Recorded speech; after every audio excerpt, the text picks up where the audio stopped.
이제 이어서 할게요.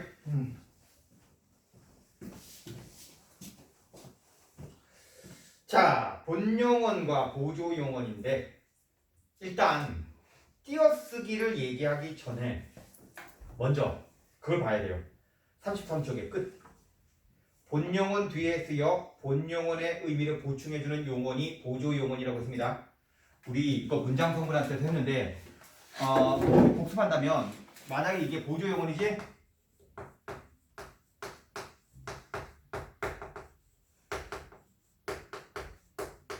이 본용언 더하기 본용언 보조용언인데 무조건 뒤에 용언 두 개가 온다고 그래가지고요.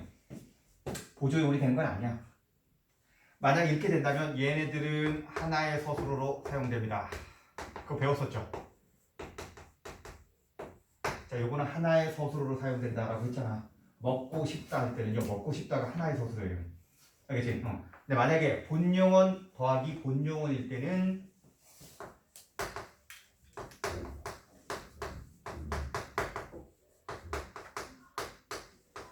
두 개의 서술어예요.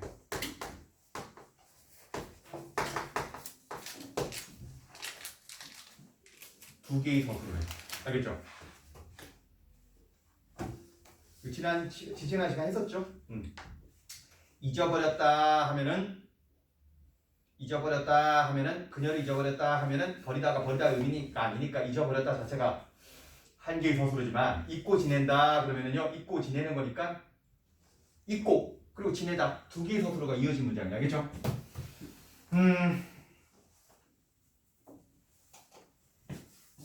그리고 이거는 무조건 띄어서야 돼요.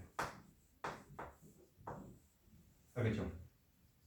이건 무조건 띄어서야 되고 본용어 더하기 분용어는 붙였을 때도 있습니다.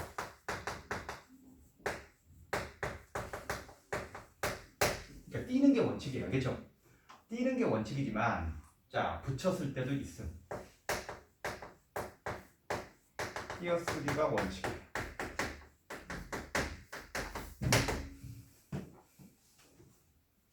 자, 됐지?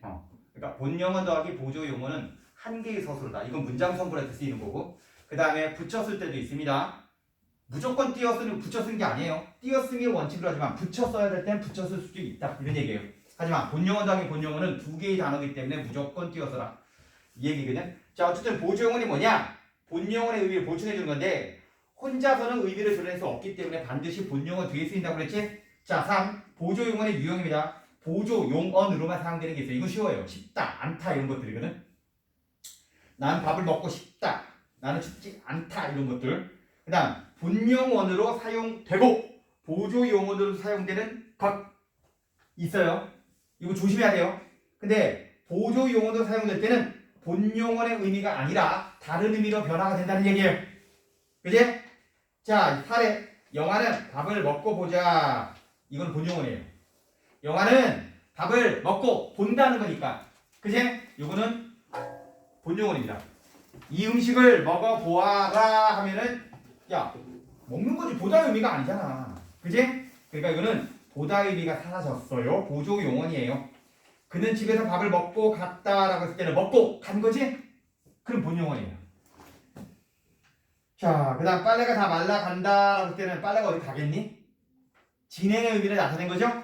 그러니까 이거는 가다의 의미가 사라진 보조용언이다. 이렇게 보시면 됩니다. 자, 됐지? 자, 넘어갈까요? 넘어가시면 의존명사랑 결합된 보조용언도 있어요. 이런 예들 봐봐. 듯하다, 만하다, 성쉽다, 척하다, 법하다. 알겠지? 이런 식으로 의존명사 뒤에 하다가 붙어서 만들어진 말들이 있어요. 됐지? 자, 이제 띄어쓰기입니다. 띄어쓰기예요. 1. 본용어가 본용어이 이어진 경우는 반드시 띄어쓰라. 예를 들어서 그는 그녀를 잊고 살았다. 이건 살았다의 의미가 살아있죠? 그지? 이거 두 개의 서술어예요. 잊고 살았다 붙이면 안 돼요. 그 다음 본용어가 보조용언이 이어진 경우는 띄어쓰음을 원칙으로 하되 붙였음도 허용하는데 붙였음을 인정하는 경우는 어미가 어아로 이어져야 돼요. 이해돼요? 어아로 이어져야 됩니다. 자, 됐습니까? 예를 들어 그녀를 잊어버렸다. 잊어버렸다. 버렸다가 버리다의 의미가 아니지? 그러니까 버렸다의 경우에는 조자 붙였습니다. 자, 됐지? 자, 이제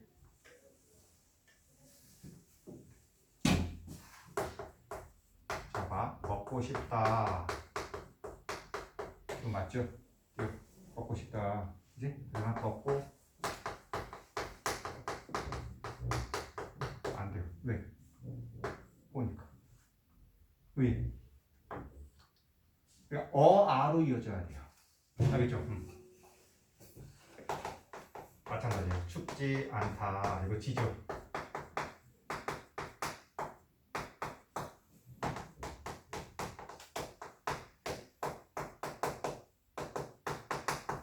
안 돼요. 지니까.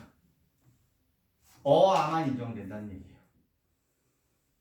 또 의존명사랑 결합된 보조용어의 경우는 붙였을 수 있습니다. 예를 들어서 생각이 날 듯하다, 날 듯하다 이거 붙였어요. 됐지? 자, 그 다음 3번은요. 본용어가 보조용어니 이어진 경우도 아까 그 붙였음을 허용하는 경우도 다음과 같은 경우는 반드시 띄었어야 돼요. 반드시 띄었어야 돼요.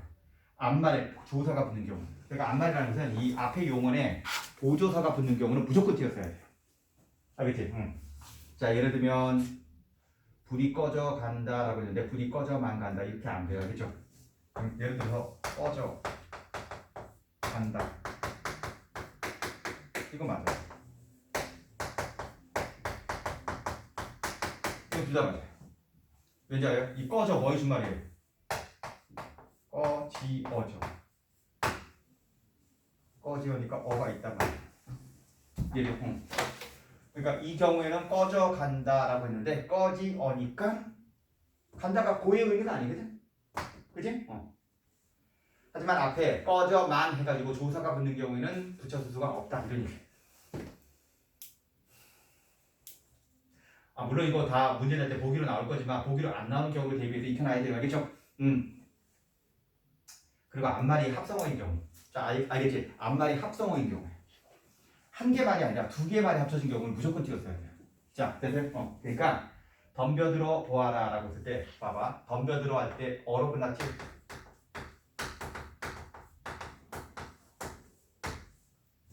이걸로 끝났지? 그렇지만 덤비다와 들다가 합쳐진 말이에요. 차분히 이해하세요. 덤비다와 들다가 합쳐진 말이죠. 그러니까 이거는 합성 동사이기 때문에 덤벼들어 보아라라고 붙이면 안 돼요. 그 다음에 의존명사가 결합된 보조용어에 의존명사 뒤에 조사가 붙는 경우에는 그냥 찢어버립니다. 알겠죠? 찢어버린다는 거예요. 그가 올 듯하다, 그가 올 듯하다 이렇게 되죠. 그가 올 듯도 하다. 만약에 듯 다음에 조사가 붙으면 찢어버려야 돼요. 알겠지? 듯도 하다 이런 식으로 붙이면 안 돼요. 알겠지? 보조용어는 듯하다예요. 알겠어요? 자, 됐습니까? 본용어, 보조용어도 많이 나오는 거고 그 다음에 고유명사 볼게요. 고유명사 볼게요. 고유명사는 성과 이름, 성과 호 등을 붙여 쓰고 이에 덧붙는 호칭어 관직명을 틀었습니다. 자, 예를 들어서 김양수, 서하당, 최치원 이런데 그 다음에 호칭어는 띄었어요. 성과 이름 붙여 쓰는 거죠. 하지만 최영신 띄우고 씨예요.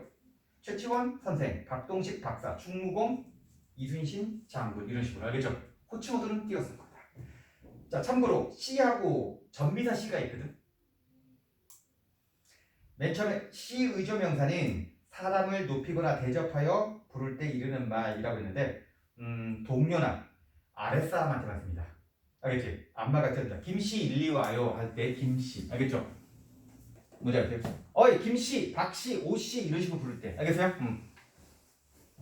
근데 이 씨는 전미사로서 성씨를 나타낼 때예요. 알겠지? 자, 그러니까 뭐냐면은 성씨나 성씨의 가문 저는 김씨입니다. 그러니까 자기의 성씨를 소개할 때는 누군가를 부르는 말이 아니에요. 그 위에 거는 누군가를 높여 부를 때 부르는 호칭어거든. 김씨 이런 식으로. 자, 저는 성씨가 김씨입니다 할 때는 붙여 쓴다는 얘기예요. 알겠죠? 자, 그 다음에 성과 이름, 성과 호를 분명히 구분할 필요가 있을 때는 띄었을 수도 있다. 띄었을 수 있다는 것은 붙여 쓰는 걸 허용한다는 붙여 쓰는 게 원칙이라는 얘기예요. 예를 들어서 성이 독고시일 때 알겠지? 독고준, 남궁, 황보지공. 그러니까 봐봐. 두 글자 성씨일 때예요. 알겠지?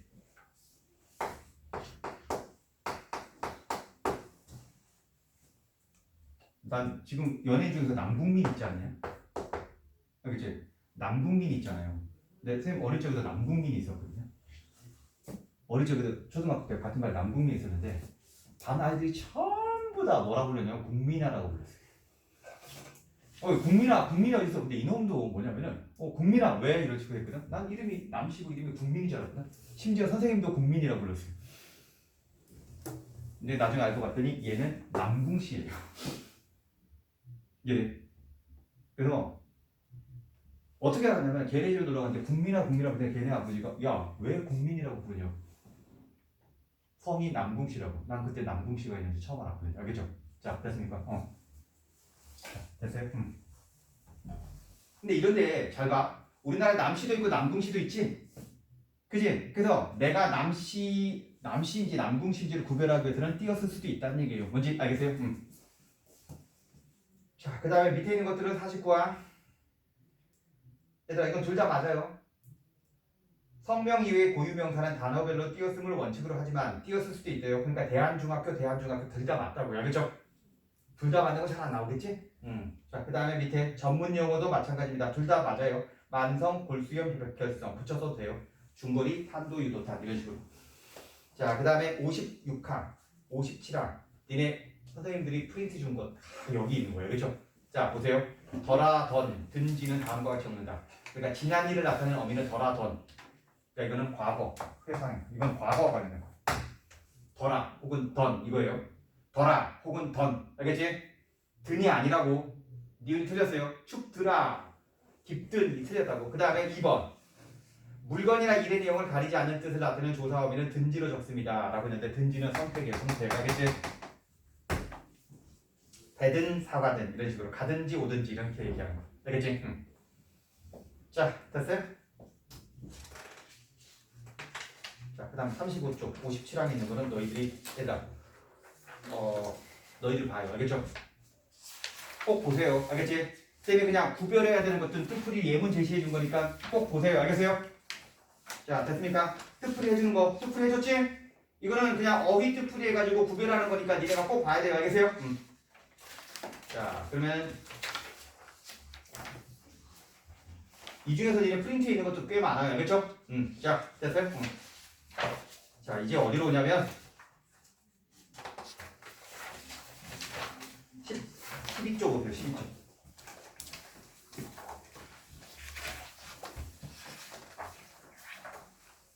자, 12쪽. 이제 외래어 표기법과 국어의 로마자 표기법인데, 자, 그거부터 해볼게요. 외래어 표기법은 뭘까요?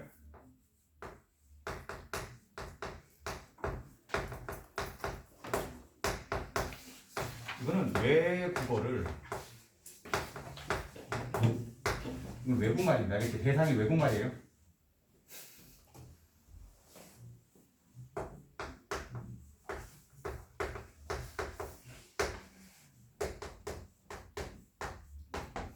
외국말을 우리말로 적는 방식이에요. 그러니까 이거는 누굴 위해 제정한 걸까요? 외국 사람이야, 우리나라 사람이야? 우리나라 사람들을 위한 겁니다. 그러니까 니네 외국말도 있잖아. 표기가 통일되어 있어야 돼요. 어떤 사람은 바나나라고 하고 어떤 사람은 바나나라고 적고 어떤 사람은 버네너라고 적으면 같은 말인지 모르잖아요. 예. 그래서 하나의 표기로 통일시킨다는 얘기예요. 자, 그 다음에 국어의 로마자 표기법은 로마자가 알파벳이거든요. 외국 사람들이라고 해요. 이거는 우리말을 로마자로 표기해요.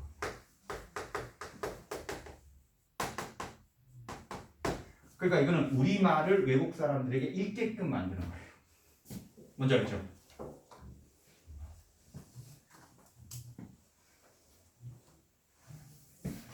그러니까 예를 들어서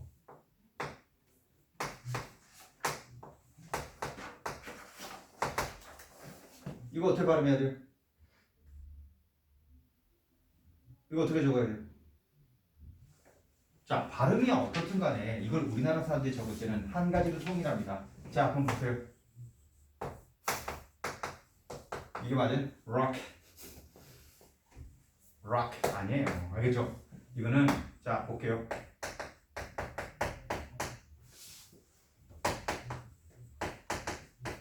여기서 봐야죠. 로켓이 맞아요? 로켓가 맞아요? 이런 거거든요. 뭐 어떤 사람들은 로켓이라고 적고 어떤 사람은 로켓이라고 적잖아요. 근데 이거는 하나만 이해하면은요. 자, 하나만 이해하면은 여기 맞아요, 이게 맞아요. 이게 맞지? 아 이게 맞구나 라는 거 알면은 이제 마켓도 마켓이죠. 알겠지? 라켓도 라켓가 아니고 라켓이죠. 비슷한 표기 방식을 유추해낼 수 있다는 거. 뭔지 알겠죠? 자 그럼 외래어 표기법 얘들아 12페이지에 있는 게 다예요. 외래어 표기법 이게 다예요. 개념 외국에서 들어온 말을 한글로 표기하는 데 대한 규정인데 어쨌든 중요성은 외국어는 의문구조나 체계가 다르기 때문에 사람마다 외래어를 다르게 적을 가능성이 높아요. 그럼 그 혼란을 막기 위해서 외래어 표기를 하나로 통일시킨다는 건데 자 니네 외래어 표기법의 기본 원칙 제1항부터 5항까지 있죠. 자 1항 외래어는 국어의 현역 몇 자음 숫자 중요합니다. 24자음 알겠지? 국어의 현역 24자음 안에 적는다. 뭔 말이냐면은 외래어 표기를 위해서 새로운 문자나 새로운 부호를 사용하지 않는다는 얘기예요. 그러니까 외래어 표기를 위해서 새로운 기호를 만들지 않는다는 얘기입니다. 자 됐습니까? 근데 영어는 니네 영어 알파벳 몇 개예요? 엄청 많지?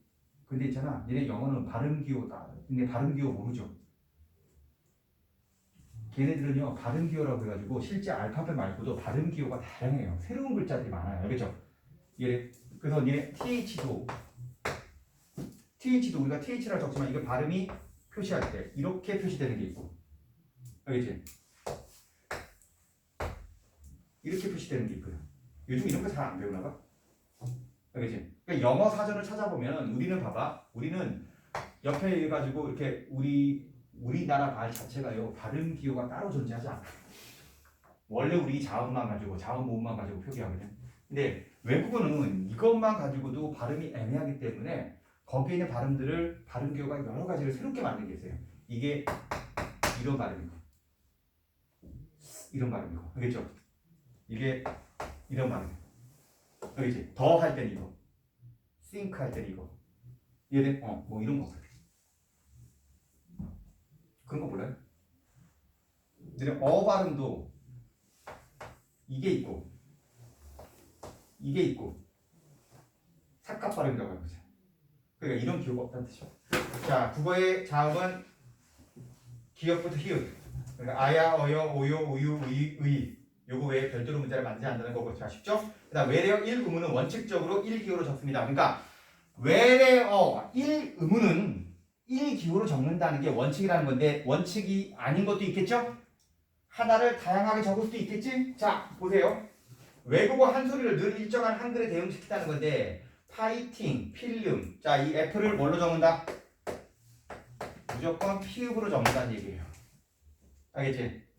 히읗으로 적지 않는다는 거예요. 그러니까 봐봐.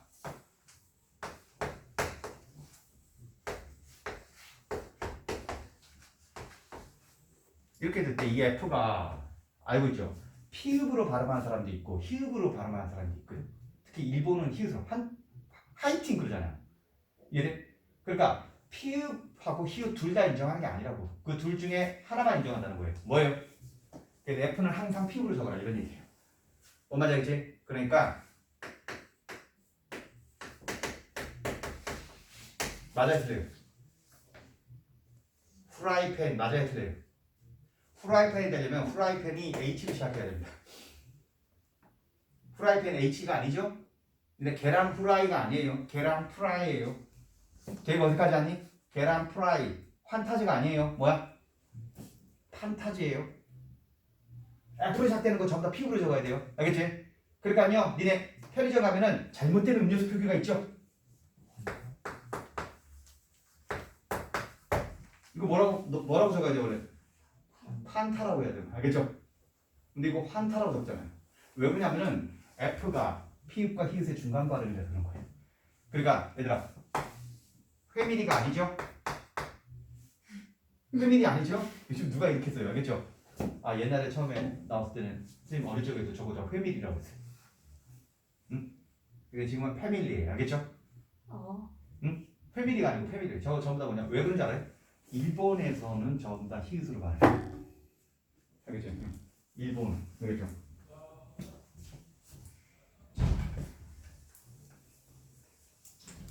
일본은. 알겠지? 프라이가 아니라 후라이. 이러지. 알겠죠? 그 초창기 있잖아. 니네 야구 중계할 때도 그 나이 드신 해설가들이 후라이요 후라이 이러고. 알겠죠? 플라이볼이 아니라 프라이볼 이런다고. 그렇지. 선생님. 그러면 태승 패밀리도 패밀리예요? 패밀리로 해야죠. F니까 패밀리로 해야죠. 알겠지? 근데 원래 그 외래 표기법대로 안정사는 되게 많아요. 근데 로마자도, 응? 로마자도 그 고유명사 적을 때 잘 안 적잖아요. 알겠죠? 원칙이 그렇다는 얘기예요. 알겠죠?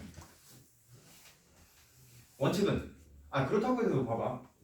환타라고 그렇게 하냐? 그걸 판타라고 고치지는 않겠지 회사에서. 그리고 이거는 법적 구속력은 있어 없어요? 없으니까. 알겠지? 자, 됐지? 자, 그 다음에 원래 외국어로는 하나의 소리가 외래어가 되는 과정에서 둘 이상의 소리가 나는 경우가 있는데 이때 둘 이상의 자물을 대응시켜 적을 수 있음. 그러니까 1번이 원칙이고 2번은 예외예요. 알겠죠? 예외예요. 그러니까 원래 원칙적으로 1의문은 1기호라고 했는데 근데 외국어가 원래 놓이는 환경에 따라서 다양하게 발음되잖아. 특히 영어 같은 경우에는 놓이는 환경에 따라 다양하게 발음되지 않나요? 근데 우리가 어릴 적부터 영어를 막 연습하다 보면은요 대충 이 분위기에서는 이런 발음일 거다라고 생각하잖아. 근데 C 보세요. C 무슨 발음이니? 무슨 발음이에요? 키읔 발음이에요? 아니면은 시옷 발음이에요? 어떤 때는 키읔 발음이 되고 어떤 때는 시옷 발음이 되는데 대충 보면은 니네 봤을 때 처음 보는 단어도 대충 이 발음일 것이라고 유추하죠. 왠지 알아? 공식은 없지만 쓰이는 환경에 따라서 그런 게 있으니까 쓰이는 환경에 따라서 설명할 수는 없지만 알겠지? 영화관은 그럼 키네마예요? 영화관 키네마예요? 시네마죠?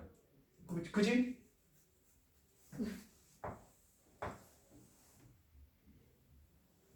아이씨 그러니까 까먹었는데 잠깐만요. 자 까먹었는데 자 잠깐만 사전 좀 찾을게요. 영어 사전 내가 영어 단어를 몰라가지고 잠깐만. 와샤가 알 텐데. 시조 단어가 어떻게 돼? 시조 이탈리아 유명한 그 위인 CAE 맞아? CAE에? CAESI 맞네.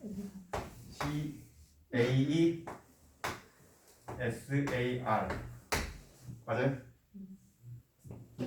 근데 이거를 우리 시저라고 했죠. 그지? 시저라고 했지. 근데 혹시 이 시저를 다르게 읽는 거 알고 있어요? 맞아요. 캐사르라고요. 이거를 선생님 어릴 적에는 캐사르라고 해요. 캐사르. 왠지 알아? 영어로는 시저입니다. 비영어권에서 캐사르. 뭔지 알겠지? 니네 모르는구나. 알파벳은 알아도 영어권 영어냐 아니냐에 따라서 읽는 방법이 달라요. 근데 지금 선생님이 읊는 말 있죠? 미첼, 미하일, 미첼, 미하일 또 있는데 마이클 다 철자 똑같아요. 또 하나 있는데 미카엘이 유명하지? 그 천사 이름이라고. 그지? 그지? 그러니까 외국 사람들이 마이클이라는 이름이 되게 많은 거예요. 뭔지 알죠? 자, 끊어봐.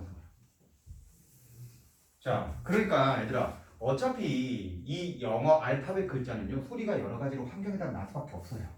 알겠지? 그러니까 봐봐. 거기 있는 거 보세요. 이럴 때는 예외적으로 달리 적어줘야 된다는 거예요. 펄. 자, 이거 어떻게 적냐면 펄 뭐라고? 푸 이렇게 적지. 그럼 이 P는 어떻게 해요? 피우로 적고. 근데 이거는 펄퓨 안 되죠? 이렇게 끝났지? 이렇게 끝났을 때는 펄 이상하잖아. 이거를 딱 봤을 때는 우리나라 치면 펄 이렇게 해야 돼? 아니면 우리식으로 하면 자음군 단서로 펄 해야 돼요? 말이 안 되죠? 그러니까 얘네들은 펄 이런다고. 실제로 선생님이 영어는 못하지만 의문적으로 봤을 때 얘네들은 길게 느려뜨려. 왜 그렇게 하냐면은 이건 가로로 봤을 때 저거를 우리가 우리처럼 펄프라고 발음을 이렇게 펄 이런 식으로 펄 이런 식으로 한다고. 그 발음 어떻게 해야 될지 모르겠지. 알겠지? 하지만 모음이 있어야 발음되지. 그러니까 이럴 때는 맨 끝에 자음 뒤에 끝나는 거는 푸 이렇게 적는 거야. 그렇지? 자, 됐어요? 또 SHOP 했을 때는요. 이거를 이렇게 적진 않아요. 왜 그러냐면은 발음이 피읍 발음이 돼요, 안 돼요? 그리고 있잖아. 그리고 외국 사람들도 이걸 쉬어프라고 하잖아. 이거 영어에서도 이걸 쉬어프라고 하잖아요. 어떻게 해요? 자, 차이점은 자음 뒤에로 끝날 때는 풀 이렇게 하지만은요. 모음 뒤에 쓸 때는 비읍 발음을 해버려요. 쉬어 이렇게. 예. 그래서 발음대로 이거는 쉬어 이렇게 되는 거예요. 그러니까 피읍이 그러니까 피읍이래요. 피가 어느 위치에 오느냐에 따라 다르다는 얘기예요. 뭔지 알겠죠? 자, 3번 사망입니다. 사망 별표 쳐요. 받치면은 니네 이거 우리 중세국어 들어가잖아요. 자, 물어볼게. 지난번에 우리가 의문규정 배웠는데 우리나라 대표음 몇 개예요? 대표음 7개 외워볼까? 대표음 7개? 발음 내리고 대표음 7개? 가느다란 물방울. 그럼 표기가 그렇다는 게 아니라 발음이 가느다란 물방울밖에 안 된다는 거잖아. 가느다란 물방울에서 시옷이 없죠? 자, 그럼 봐봐. 중세국어 초창기에 7종, 8종 성법부터 시작하지? 8종 성법은 받침표기 몇 개 한다고? 8개. 벌써 머리 아파지지? 가나다라 마바사 아예요. 알겠죠? 가나다라 마바사 아인데 중세 때는 옛니음이에요. 옛니음. 극단적으로 표현한 거야. 알겠죠? 극단적으로 표현했어요. 왜냐면 컴퓨터로 표현하니까 이렇게 나오는데 옛니음. 알겠지? 자, 되세요? 그러다가 근대 때, 근대 국어 때 뭐가 없어집니까? 디귿이 없어져요. 7종성으로 바뀝니다. 그래서 디귿을 없애고 가느다란 물방울로 다른 점은요. 디귿 대신 시옷이 들어가요. 알겠죠? 디귿이 시옷으로 통합돼요. 그래서 기역, 니은, 리을, 미음, 비읍, 시읒, 그냥 이음, 옛니음 없어졌어요. 그러다가 현대 국어에서는 받침표기 다 할 수 있어요. 그지? 표기가 아니고요. 표기는 다 할 수 있어요. 근데 그 7종성, 8종성은 8개의 표기만 한다는 거지. 근데 외래어 표기법은 표기 7개밖에 안 돼요. 알겠지? 표기 7개밖에 안 됩니다. 그러니까 외래어 표기법에서는 아까 피읍 표기 같은 거 안 돼요. 알겠죠? 외래어 표기법은 7개인데 디귿이야 시옷이야? 그게 이거 7종성하고 구별해줘야 돼. 알겠죠? 7종성은 시옷이죠? 미안해요. 내가 착각했네. 디귿이 아니라 이것도 시옷이지? 이거 7종성하고 비슷하죠? 뭔지 아세요? 그러니까 7종성하고 비슷하죠? 기역부터 이음까지 7종성하고 똑같습니다. 알겠죠? 맞나? 실종사는 시옷이 잠깐만요. 내가 진짜 이거 보니까 또 내가 헷갈리네. 응? 맞아. 7 저기 아니야 7 저기 근대 국어도 7개가 그 디귿 대신 시옷이에요. 알겠지? 맞아요. 그래서 7종성법의 근거가 그건데 가느다란 물방울은 뭐예요? 가느다란 물방울은 현대 국어에서 대표 7개. 알겠지? 그러니까 가느다란 물방울인데 현대에 와서 다시 시옷이 디귿으로 통합된 거야. 그러니까 이렇게 보면 돼요. 중세 때 초창기에는 이 사람들이 어떻게 구별했지 그래도 받침 디귿과 받침 시옷을 구별했어요. 받침 디귿과 받침 시옷을 구별했어요. 발음이 달랐다는 얘기야. 그래서 디귿도 있고 시옷도 있었지. 하지만 7종성이 되면서 사람들이 디귿 발음 대신 시옷을 발음을 했고 그러다가 현대 국어 오면서 시옷 대신 디귿을 발음하게 된 거야. 이해돼요? 자, 그러면은 얘들아 외래어 표기법에서 받침 얘들아 영어나 외래어 적을 때 받침 디귿 없어요. 7개만 적는데 디귿이 아니라 뭐다?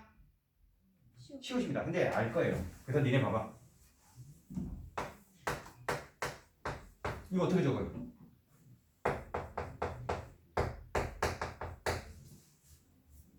매력적이죠. 굿. 굿. 쌤, 얘들아 외래어 표기법에 1988년을 만들어졌거든. 충격적인 건 쌤이 중학교 때 선생님들이 이렇게 안 적고 굿 이렇게 적어줬어요. 얘 굿모닝 할 때 디귿 모닝 이렇게 적었어요. 알겠지? 응. 자, 이게 맞습니다. 이게 알겠지? 응. 자, 요 7개는 머릿속에 기억해야 돼요. 급하게. 그리고 제 사항도 중요한데 너네 전 세계에서 된소리 있는 나라 몇 나라 될 것 같아요? 된소리가 있는 나라 몇 나라 안 돼요. 특히 우리나라는 된소리가 진짜 강하지? 그러니까 영어에는 된소리라는 게 없어요. 예. 그렇기 때문에 된소리 발음은 적지 않습니다. 알겠지? 그러니까 우리나라는 얼마나 신비로우냐면요. 얘들아 영어는 굉장히 부드러운 소리거든? 그걸 센 발음이에요. 버스라고 하지 않지 니네? 야 미국인한테 자 저희 버스 타요 그러면요 버스로 들릴 것 같아? 저희 버스 타요 그러면 무슨 말인지 모를 거예요. 버스가 아니고 걔한테 뭘로 들려요? 버스. 알겠지? 이렇게 되는 거예요. 그러니까 된소리는 절대 표기하지 않습니다. 파리 버스 사인펜이죠. 파리 미안해 그거 버스 이렇게 하죠. 버스 고쳐주세요. 이 버스 이렇게 안 되고요. 그 다음에 사인펜 이렇게 안 연다는 거예요. 알겠지? 거기서 버스, 파리, 사인펜, 당연히 가스 이렇게 적을까요? 안 적어요. 알겠죠? 자 예외인데 얘들아 여기서 예외는 여기 있는 사람은 잘 봐. 교과서 있는 거예요. 아니 오랜 시간 흐르면서 한국에서 외련한 인식도 없어지고 관습적으로 굳어진 거죠. 빵 놀랍죠? 빵 우리나라 말이 아닙니다. 빵은 아주 예전에 들어와가지고요. 바게트인가요? 포르투갈어죠. 아무튼 이 빵이 일본을 거쳐서 들어왔거든. 일본을 거쳐서 들어오면서 빵으로 고정된 거예요. 이게 원래 외래어로 표현한 게 아니야. 알겠지? 그리고요 껌. 근데 껌 외국어 맞죠 이거? 이거 아니니? 껌 이렇게 적혀 있거든요. 알겠지? 근데 껌도 마찬가지로 이거를 어떻게 발음할지 모르겠지만 이거는 우리가 껌 뭐 껌이네 이러죠? 이런 거는 인정. 그 다음에 우리말처럼 된소리가 있는 나라가 있어요. 그 대표적인 게 타이하고 베트남입니다. 알겠지? 근데 태국하고 베트남은 된소리가 있거든요. 그래서 그 나라 말은 인정해 주는 거예요. 알아도 푸켓 아니에요.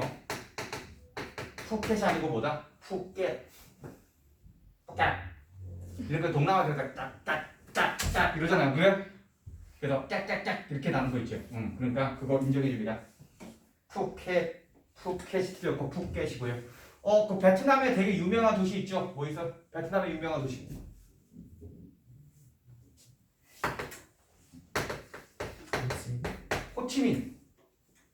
호치민.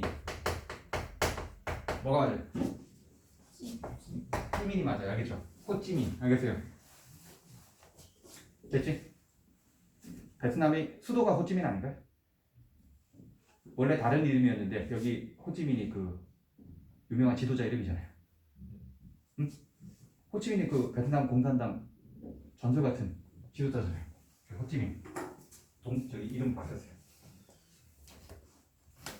자, 되세요? 그 다음에 5항. 이미 굳어진 외래어는 관용을 존중한다. 그러니까 원래 외래어를 적을 때는 발음을 중시 여기는데 이미 굳어진 것들은 우리나라 발음대로 적는다는 거예요. 그 대표적인 게 뭐니? 카메라, 라디오, 바나나입니다. 실제로 이렇게 얘들아 외래어 표기법은 우리들이 표기를 인정하는 건데 니네 외국 사람들하고 대화할 때 이렇게 발음하면 안 돼요. This is banana 이러면 안 돼요. 알겠죠? 어떻게요? 버네너지? 근데 생각해보세요. 이게 왜 관습이 중요하냐면은 자 봐봐 한국 사람이랑 대화할 때 나는 마트에서 버네너를 샀다 이러면요 뭘 샀는지 물어봐야 되겠지?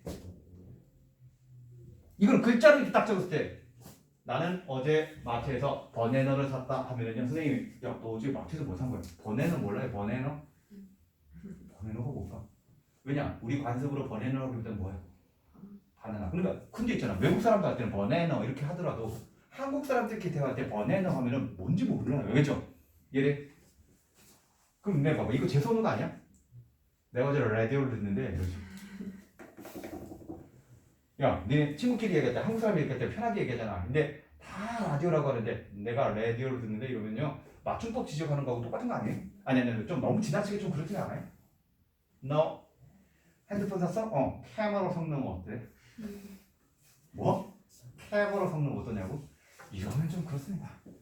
예전에 있잖아 우리나라 좀 그래요. 예전에 그 박찬호 있죠.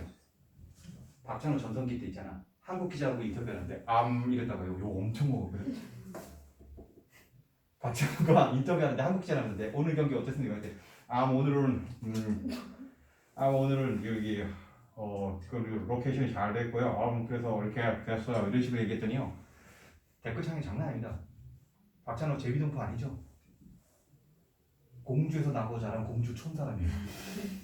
왜 혀를 굴리냐라고 했죠. 근데 나도 거기에 동참했거든요. 근데 이해합니다 이제.